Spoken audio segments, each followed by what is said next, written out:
एक छोटा सा और सुंदर तटीय ग्राम था। वहाँ गोपाल नाम का एक बहुत ही गरीब और परम ईमानदार मछुआरा रहता।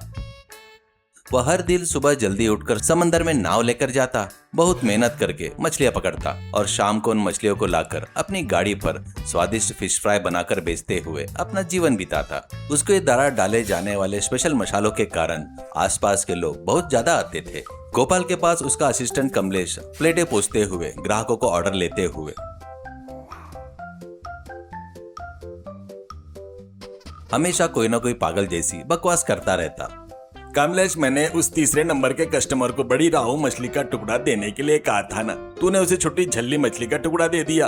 बिजनेस को डुबाने का इरादा है क्या तुम्हारा? अरे गोपाल भाई, सारी मछलियाँ एक जैसी तो होती है। ऊपर से उस कस्टमर का चेहरा देखने पर ऐसा लगा कि वो बड़ा टुकड़ा उसके खाने जैसा सीन नहीं है, इसलिए छोटा टुकड़ा देकर मैंने अपने बजट को बचा लिया। अरे मुंह बंद रखो, तुम्हारा यह बचाना आग लगा देगा एक दिन। लोग गर्मा गर्म फिश फ्राई के लिए टूट पड़ रहे हैं। मसाला परफेक्ट लगाओ, एक भी कस्टमर ये नहीं कहना चाहिए कि स्वाद अच्छा नहीं है। स्वाद भी अद्भुत है भाई, इसलिए तो पास में ही वाइन शॉप के ओनर दारू दामोदर जी सिर्फ हमारी मछली के लिए लाइन में खड़े हैं।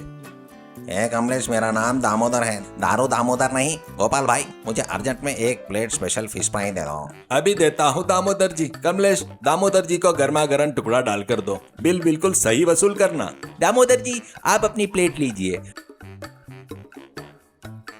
टुकड़ा बहुत गर्म है, जीभ पर मत लगा लीजिए, अगर जला लेंगे तो कल तक हमारी गाड़ी का स्वाद एंजॉय नहीं कर पाएंगे। तुम मेरे जीभ की चिंता छोड़ो, पहले वह मसाला सही से डालना सीखो कमलेश। गोपाल भाई के हाथ के खाने में जो मैजिक है वो अभी तक तुम्हारे हाथों में नहीं आया है। उन्होंने सच ही कहा है कमलेश, तुम्हें अभी भी बहुत सी चीजें सीखनी है, सिर्फ बातें बनाना नहीं, काम करना दिखाओ। एक दिन हमेशा की तरह गोपाल समुद्र के तट पर गया। बहुत देर तक इंतजार करने के बाद जाल डालकर ऊपर खींचा।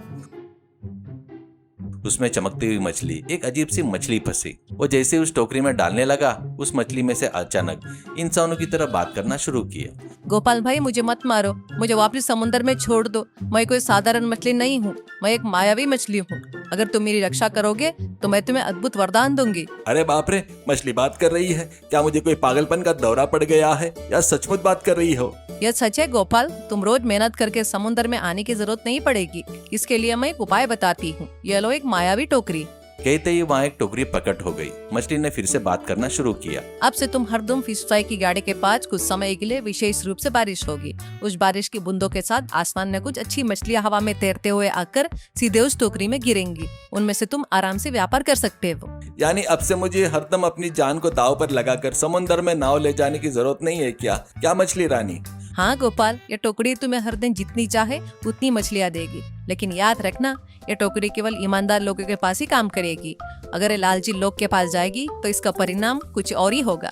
मुझ पर भरोसा करो और मुझे छोड़ दो। गोपाल उस अजूबे को देखकर आश्चर्यचकित हो गया और दया खाकर उस मायावी मछली को समुद्र में छोड़ दिया। उसने उसकी दी हुई मायावी टोकरी को ले ली। अगले दिन शाम को गोपाल ने अपनी गाड़ी सड़क के किनारे लगाया। चूंकि वह मछली पकड़ने नाव के लिए समुद्र में नहीं गया था, इसलिए गाड़ी पर एक भी मछली नहीं थी। यह देखकर पास ही मौजूदा एक और लालची फिश फ्राई की गाड़ी वाला रमेश जोर जोर से हंसने लगा। क्या गोपाल भाई, आज गाड़ी पर एक टुकड़ा भी नहीं है, खाली कढ़ाई लेकर बैठे हो। व्यापार करना नहीं आता तो घर पर जा सकते हो ना। तुम चिंता मत करो रमेश, मेरी मछलियाँ अभी आ जाएगी, लाइन में रहो। क्या आ जाएगी? क्या समुद्र से मछलियाँ चलकर तुम्हारी गाड़ी के पास आएगी क्या? लोगों को बेवकूफ मत बनाओ गोपाल भाई। इतने में आसमान में और कहीं भी न हो, इस तरह केवल गोपाल की गाड़ी के ऊपर काले बादल छा गए। धीरे धीरे बारिश होने लगी। उन बारिश की बूंदों के साथ साथ आसमान से छोटी छोटी रोहू मछलियाँ, जल्ली मछलियाँ हवा में तैरती हुई गोपाल के पास रखी मायावी टोकरी में गिरने लगी। लगभग 5 मिनट में टोकरी भर जाने के बाद बारिश रुक गई।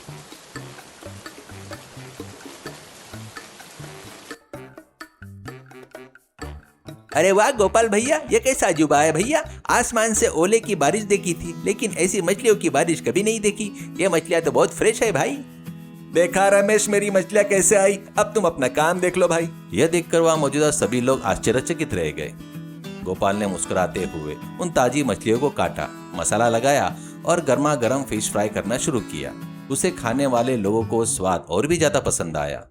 उस अजीबे को देखने के लिए, आसमान से गिरी मछलियों का फ्राई खाने के लिए आसपास के गांव के लोग टूट पड़े। गोपाल का व्यापार दिन दुगुना रात चौगुनी तरक्की करने लगा। उसने बहुत ही कम समय में ज्यादा पैसे कमाकर वह खुश रहने लगा। रमेश मन में, यह कोई माया जैसा लगता है। इस गोपाल को इतनी जल्दी इतना पैसे कैसे मिल रहा है? उस टोकरी में ही कोई रहस्य है। उसे चाहे जैसे भी हो मुझे चुराना होगा। गोपाल भैया देखो, रमेश हमारी टोकरी की तरफ चोरों की नजरों से देख रहा है। उसकी आंखें बिल्कुल अच्छी नहीं है भाई। हमारे पास ईमानदारी है कमलेश, हमारा कोई कुछ नहीं बिगाड़ सकता। तुम कस्टमर का ऑर्डर देखो। रमेश की जलन और ईर्ष्या दिन ब दिन बढ़ती गई। उसने चाहे जैसे भी हो मायावी टोकरी को चुराने का प्लान बनाया। एक दिन रात को गोपाल गाड़ी बंद करके घर जाने का समय देखकर रमेश ने उस टोकरी को चुरा लिया और अपनी गाड़ी के पास छिपा दिया। अगले दिन गोपाल गाड़ी के पास आकर देखता है तो टोकरी नहीं दिखी। आसपास ढूंढने पर भी वो नहीं मिली। पास ही रमेश की गाड़ी पर उस टोकरी को देखकर गोपाल वहां पर गया। रमेश, ये मायावी टोकरी तो मेरी तुमने चुराई है। शराफत से मेरी टोकरी मुझे दे दो वरना अच्छा नहीं होगा। ए रमेश, चोर कहीं के, फिर से डरा रहे हो क्या? वो टोकरी गोपाल भाई की है, यह इस गांव के सभी लोगों को पता है। शराफत से दे दो। कौन देगा रे? सबूत है क्या तुम लोगों के पास? ये टोकरी मेरी गाड़ी पर है इसलिए ये मेरी है। जाओ अपना काम करो। गोपाल बहुत अच्छा इंसान होने के कारण, झगड़ा न कर पाने के कारण वापस गया। वो बहुत दुखी होते हुए आंखें बंद करके समुद्र में मौजूदा उस मायावी मछली के मन ही मन प्रार्थना करने लगा। मायावी मछली रानी, मुझे माफ कर दो। मेरी लापरवाही के कारण उस लालची रमेश ने टोकरी छीनकर मुझे धोखा दिया। अब तुम ही मेरी रक्षा करो। समुद्र के अंदर मौजूदा मायावी मछली को तुरंत समझ में आ गया उसका दोस्त गोपाल संकट में है और रमेश ने चोरी की है। उसने अपनी शक्तियों से वातावरण को बदल दिया। कुछ समय बाद रमेश की गाड़ी के ऊपर एक बड़ा बादल आया और बारिश शुरू हो गई। रमेश बहुत खुश होते हुए इंतजार करने लगा मछलियां कब गिरेगी। आहा, बारिश आ गई। अब आसमान से ढेर सारी मछलियां मेरी टोकरी में गिरेंगी। मैं ही इस गांव का सबसे बड़ा अमीर बन जाऊंगा। गोपाल का काम तमाम हो गया।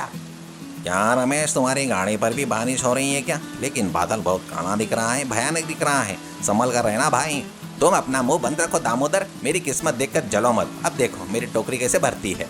लेकिन जैसे रमेश ने सोचा था वैसी छोटी मछलियां नहीं गिरी। आसमान से अचानक एक बड़ी मछली की चोट से रमेश की गाड़ी की छत टूट गई, कढ़ाई उड़ गई, गाड़ी पूरी तरह से चकनाचूर हो गई। रमेश के ऊपर भी मछली गिरी। वो वजन को सह नहीं पाने के कारण कीचड़ में उसके नीचे फंस गया। अरे बाप रे, बचाओ। ये कैसी बारिश है रे बाबा? मछलियां नहीं, सीधे वेल मछलियां गिर रही है। मेरी गाड़ी के टुकड़े टुकड़े हो गए। मेरी जान जा रही है, रक्षा करो। अरे बाप रे रमेश जी, मछलियाँ अच्छी है ना? आसमान से सीधा शार्क मछलियाँ, वेल मछलियाँ उतर रही है। आपकी टोकरी का साइज छोटा पड़ गया है शायद। थोड़ी बड़ी टोकरी रखना चाहिए था ना। अरे कमलेश, जोक मत मार रहे। मेरे ऊपर बड़ी मछलियां गिरी है, मैं उठ नहीं पा रहा हूँ। गोपाल मुझे बचाओ। रमेश, वो टोकरी तुम्हारी नहीं है, इसलिए मायावी मछली तुम्हें सबक सिखा रही है। अब भी सच मान लो। रमेश डर से कांपते हुए जैसे तैसे उस मछली के नीचे से बाहर आया। गोपाल भाई मुझे माफ कर दो। तुम्हारी टोकरी चुराने के कारण कड़ी सजा मिली। ये लो तुम्हारी टोकरी, तुम ही रख लो। उन बड़ी मछलियों को रोकने के लिए कहो भाई, हाथ जोड़ता हूँ। गोपाल के हाथ में टोकरी आते ही रमेश की गाड़ी पर बड़ी साइज की वेल मछलियां का गिरना अचानक रुक गया। बादल गायब हो गए। फिर से गोपाल की गाड़ी पर हमेशा की तरह बारिश होने लगी और गिरने वाली छोटी छोटी स्वादिष्ट मछलियां आकर टोकरी में गिरने लगी। रमेश सिर झुकाकर अपने लालच पर शर्मिंदा हुआ। दामोदर भाई, देखा इस रमेश की हालत कैसे हो गई? हमारी टोकरी चुराई तो आसमान से सीधा वेल मछलियां ही भेज दिया। अगर ये हमारा गल्ला पेटी चुराता तो आसमान से नोटों की गद्दियां नहीं गिरती क्या? ऐसा होता तो मैं ही चुरा लेता ना। मुंह बंद कर रखो कमलेश। तुम्हें तो हरदम ऐसे पागलपन वाले विचार आते हैं। दूसरों की चीजों पर लालच करने से कैसी सजा मिलती है, ये रमेश को देखकर सीखो। प्रकृति हमेशा ईमानदार लोगों की तरफ होती है। हाँ गोपाल भाई, तुमने जो कहा है वो 100% सच है। इस रमेश को अकल ठिकाने लाने के लिए उस मायावी मछली ने सही प्लान बनाया। उसकी गाड़ी भले ही टूट गई लेकिन उसकी जान बच गई, यही बहुत है। अब उस बात को छोड़ो, मुझे उस आसमान से गिरी हुई नई मछली का एक प्लेट फ्राई दो बाबू, बहुत भूख लगी है। अभी देता हूँ दामोदर जी। ये मछलियाँ बहुत स्पेशल है क्योंकि ये समुद्र से नहीं आई है, सीधे आसमान से लैंड हुई है। इसमें मसाला ज्यादा डालने से स्वाद लाजवाब होता है। रमेश जी, आप भी आइए, एक टुकड़ा खाइए, आपका दुख थोड़ा कम हो जाएगा। नहीं बाबा, मुझे तो मछलियाँ का नाम सुनते ही डर लग रहा है। मेरी गाड़ी पूरी तरह बर्बाद हो गई। अब से मैं किसी चीज को नहीं चुराऊंगा, किसी के साथ अन्याय नहीं करूंगा। मुझे माफ कर दीजिए गोपाल भाई। दुखी मत हो रमेश, तुमने अपनी गलती का एहसास कर लिया ना, यही काफी है। कल से तुम्हारी गाड़ी को रिपेयर करने में मैं तुम्हारी मदद करूंगा। हम दोनों अपना अपना व्यापार आराम से करेंगे। गोपाल की बातों से रमेश की आंखों में आंसू आ गए। उसने गोपाल को धन्यवाद देते हुए कहा, तुम बहुत अच्छे इंसान हो गोपाल। मैंने तुम्हारा इतना बुरा चाहा, फिर भी तुम मेरा भला सोच रहे हो। मैंने जो गलती की है उसके लिए बहुत शर्मिंदा हूँ मैं। अरे ठीक है रमेश जी, रोना बंद कीजिए, पहले वह कीचड़ पोंछ लीजिए। गोपाल भाई, हमारी गाड़ी के पास कस्टमर ज्यादा हो रहे हैं, जल्दी से मछलियाँ काटो। आसपास के सभी कस्टमर ने गोपाल के अच्छी दिल को देखकर तालियां बजाई। उस दिन से गोपाल की गाड़ी के पास बारिश होना, टुकड़े पर मछली से भर जाना एक अजूबा बन गया। गोपाल हमेशा उस मायावी मछली को मन ही मन याद करते हुए ईमानदारी से अपना व्यापार चलाता रहा।